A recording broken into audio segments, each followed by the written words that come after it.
যাদের হাত রক্তাক্ত তাদের ইস্তেমা করার নৈতিক অধিকার নেই, সাদপন্থীদের ইঙ্গিত করে কথা বলেছেন হেফাজত ইসলামের যুগ্ম মহাসচিব আল্লামা মামুনুল হক। ইস্তেমা ময়দানে হামলার বিচার দাবি এবং দাওয়াত ও তাবলিগের চলমান ইস্যুতে কাকরাইল মার্কাজ মসজিদে ওলামা মাশায়েখ ও তাবলিগের সাথীদের আয়োজিত সংবাদ সম্মেলনে হামলা ও হত্যায় জড়িত সবাইকে অবিলম্বে গ্রেপ্তার দাবি করেন মামুনুল হক। 2018 সালের হামলার বিচার হলে 2400 হত্যাকাণ্ড ঘটত না বলে উল্লেখ করেন নাজমুল হাসান কাশেমি।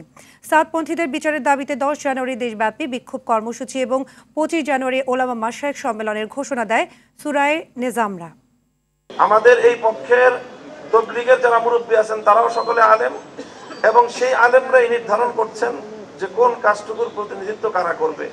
আর অপর পক্ষে যারা আছে বাংলাদেশের উল্লেখযোগ্য কোনো আলেমই তাদের সেখানে নেতৃত্বের দায়িত্বে নাই। 17 তারিখের এই হত্যাকাণ্ডের পরে যাদের হাতে টঙ্গীর ইজতেমার মাঠ সাধারণ নিরীহ মুসল্লিদের রক্তে রঞ্জিত হয়েছে, তাদের আসলে সেখানে ইজতেমা করার নৈতিক কোনো অধিকার থাকে না। যদি সরকার আশানুরূপ কোনো পদক্ষেপ গ্রহণ করে না, তাহলে ইনশাআল্লাহ 25শে জানুয়ারি 2025 শনিবার ওলামা সম্মেলন থেকে পরবর্তী পদক্ষেপ ঘোষণা করা হবে।